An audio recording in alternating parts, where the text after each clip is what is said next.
नमस्कार। आकाशवाणी से प्रस्तुत है समाचार प्रभात।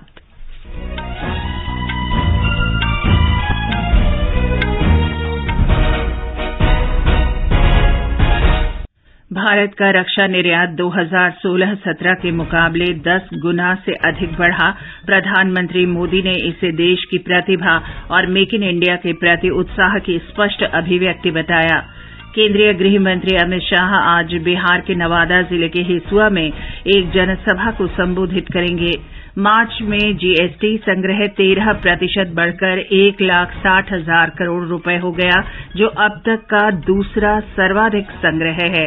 भारत की G20 अध्यक्षता के अंतर्गत दूसरे ऊर्जा परिवर्तन कार्य समूह की बैठक आज गुजरात में गांधीनगर में शुरू होगी।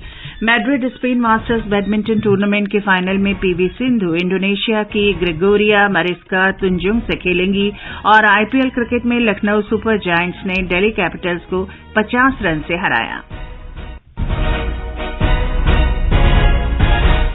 समाचार प्रभात के साथ मैं चंद्रिका जोशी। देश के रक्षा निर्यात में वर्ष 2016-17 के मुकाबले 10 गुना की वृद्धि हुई है। वर्ष 2022-23 में ये बढ़कर लगभग 16,000 करोड़ रुपए हो गया है। अब भारत से 85 से अधिक देशों को रक्षा उत्पादों का निर्यात हो रहा है। प्रधानमंत्री नरेंद्र मोदी ने इस उपलब्धि को भारत की प्रतिभा और मेक इन इंडिया के प्रति उत्साह की स्पष्ट अभिव्यक्ति बताया है। उन्होंने कहा कि रक्षा उत्पाद के क्षेत्र में पिछले कुछ वर्ष में हुए सुधार के सकारात्मक परिणाम आने लगे हैं और सरकार देश को रक्षा उत्पादन का प्रमुख केंद्र बनाने से जुड़े प्रयासों को समर्थन देना जारी रखेगी। रक्षा मंत्री राजनाथ सिंह ने भी इसे एक उल्लेखनीय उपलब्धि बताते हुए कहा है कि प्रधानमंत्री नरेंद्र मोदी के प्रेरक नेतृत्व में रक्षा निर्यात में वृद्धि जारी रहेगी। रक्षा मंत्री ने कहा कि भारतीय रक्षा उद्योग ने उत्पादों के डिजाइन और विकास के मामले में अपनी क्षमता सिद्ध कर दी है और फिलहाल 100 प्रतिष्ठान रक्षा उत्पादों का निर्यात कर रहे हैं। उन्होंने कहा कि इस वर्ष आयोजित एयरो इंडिया में 100 से अधिक देशों ने भागीदारी की, जिससे पता चलता है कि भारत की रक्षा उत्पाद निर्माण क्षमता बढ़ रही है। सरकार ने रक्षा उत्पादों के निर्यात को बढ़ावा देने के लिए कई नीतिगत पहलें की हैं और पिछले 5-6 वर्षों में कई सुधार किए गए हैं। निर्यात की प्रक्रिया को सरल बनाया गया है और कारोबारी सुगमता के लिए कई औपचारिकताओं को समाप्त कर दिया गया है। प्रधानमंत्री मोदी ने सेना के तीनों अंगों के कमांडरों से कहा है कि वे नई चुनौती के लिए हमेशा तैयार रहें। उन्होंने कहा कि सशस्त्र बलों को आधुनिक और आवश्यक हथियारों तथा प्रौद्योगिकी से लैस किया जा रहा है। मध्य प्रदेश में भोपाल में संयुक्त कमांडर सम्मेलन के समापन सत्र में प्रधानमंत्री ने सुरक्षा स्थिति, सैन्य तैयारियों तथा संचालन की समीक्षा की। इस अवसर पर प्रधानमंत्री ने राष्ट्र निर्माण और आपदा के समय मानवीय सहायता उपलब्ध कराने में सशस्त्र सेनाओं की भूमिका की सराहना की। कल सम्मेलन के अंतिम दिन डिजिटलीकरण, साइबर सुरक्षा, सोशल मीडिया, आत्मनिर्भरता और अग्निवीर की भर्ती जैसे विषयों पर विचार विमर्श किया गया। भारतीय जनता पार्टी के वरिष्ठ नेता और गृह मंत्री अमित शाह आज दोपहर बाद बिहार में नवादा जिले के हिसुआ में एक जनसभा को संबोधित करेंगे। कल पटना में श्री अमित शाह ने पार्टी के वरिष्ठ कार्यकर्ताओं के साथ बैठक में आगामी लोकसभा चुनावों की कार्यनीति पर चर्चा की।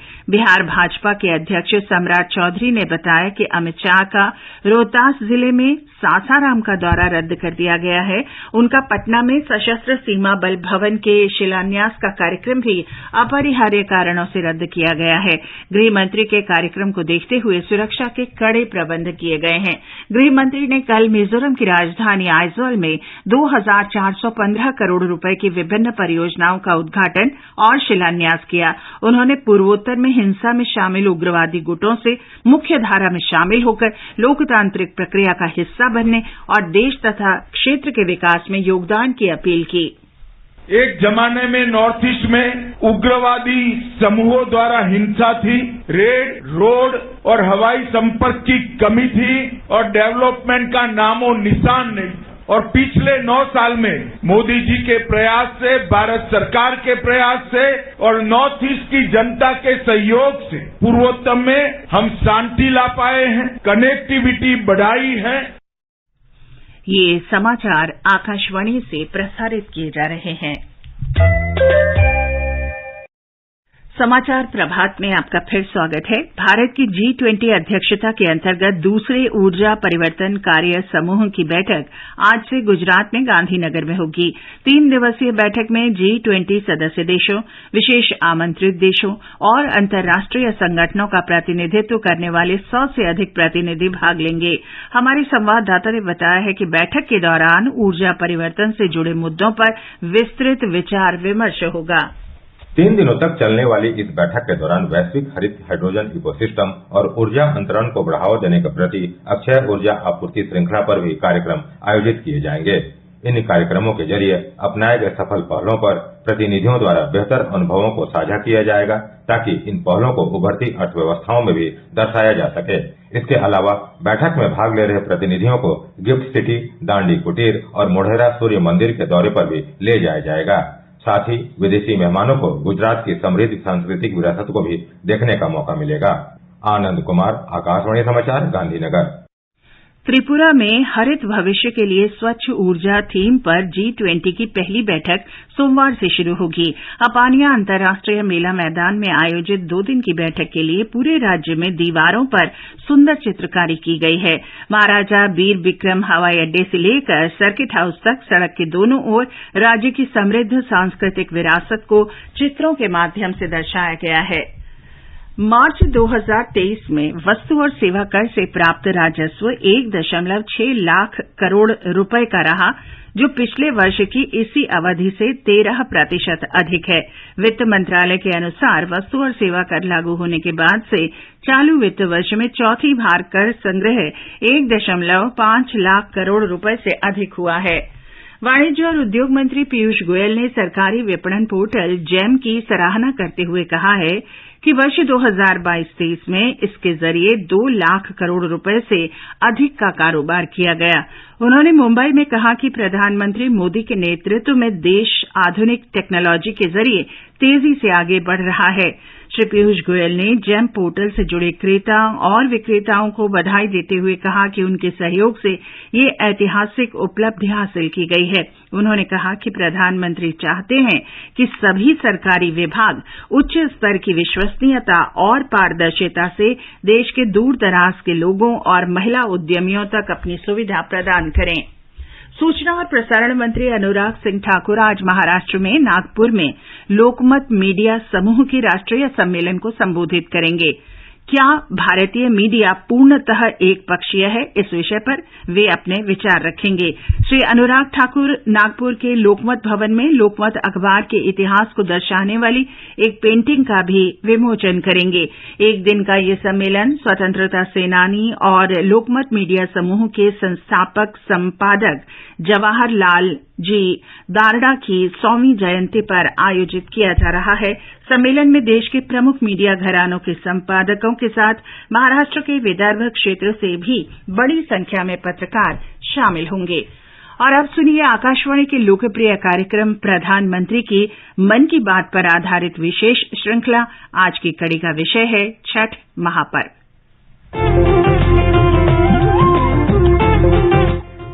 लोग, आवाज और सीधा संवाद, यानी आपके हम सबके मन की बात।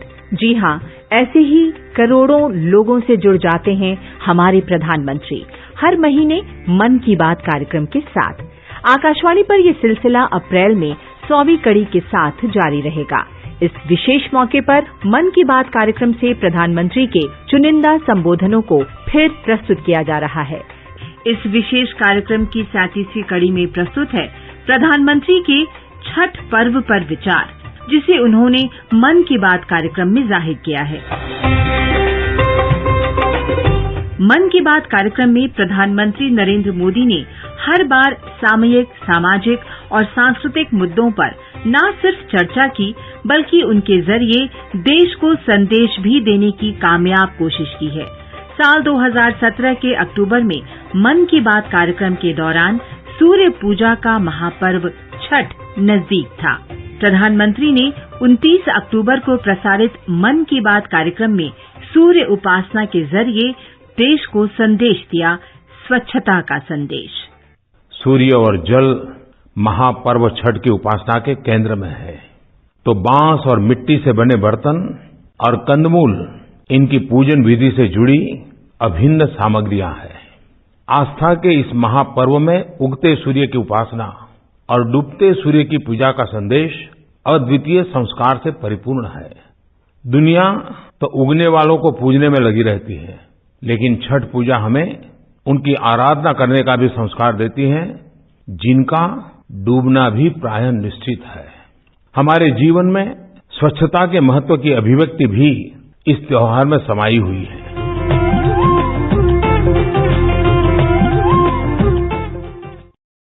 मन की बात पर आधारित विशेष श्रृंखला आप सुन सकते हैं प्रतिदिन सुबह 8 बजे समाचार प्रभात में और रात 8:45 बजे समाचार संध्या में।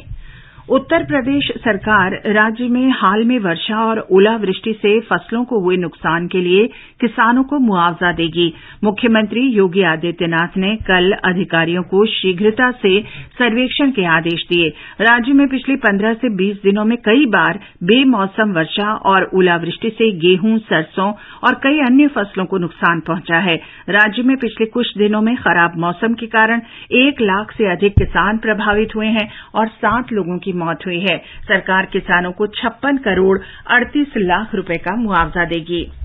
Madrid Spain masters badminton tournament के फाइनल में आज पीवी सिंधु का सामना इंडोनेशिया की ग्रेगोरिया मैरिस्का तुंजुंग से होगा। कल मैड्रिड में हुए सेमीफाइनल में सिंधु ने सिंगापुर की येओ जियामिन को पराजित किया था।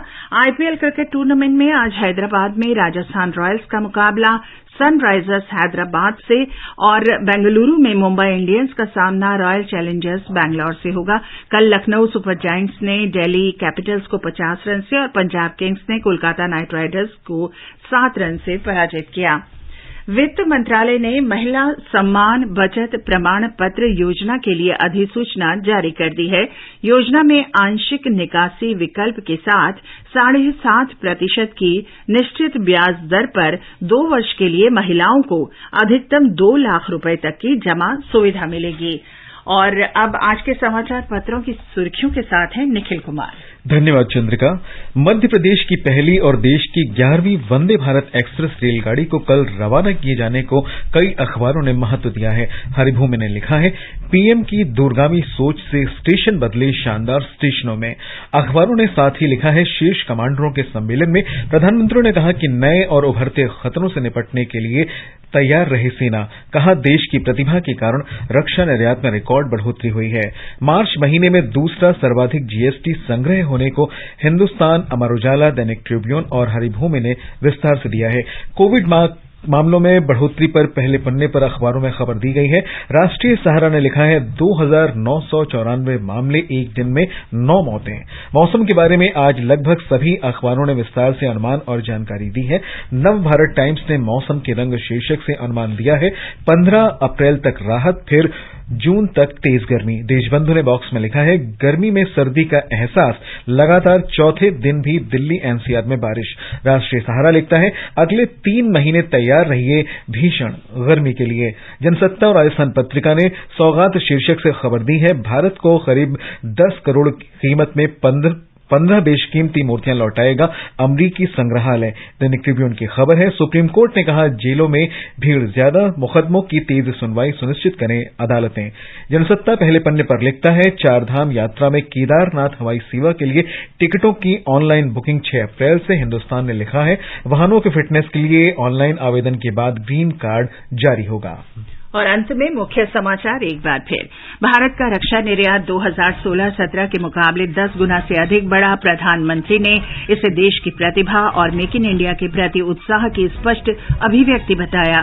केंद्रीय गृह मंत्री अमित शाह आज बिहार के नवादा जिले के हिसुआ में एक जनसभा को संबोधित करेंगे। मार्च में जीएसटी संग्रह 13% बढ़कर 1,60,000 करोड़ रुपए हो गया, जो अब तक का दूसरा सर्वाधिक संग्रह है।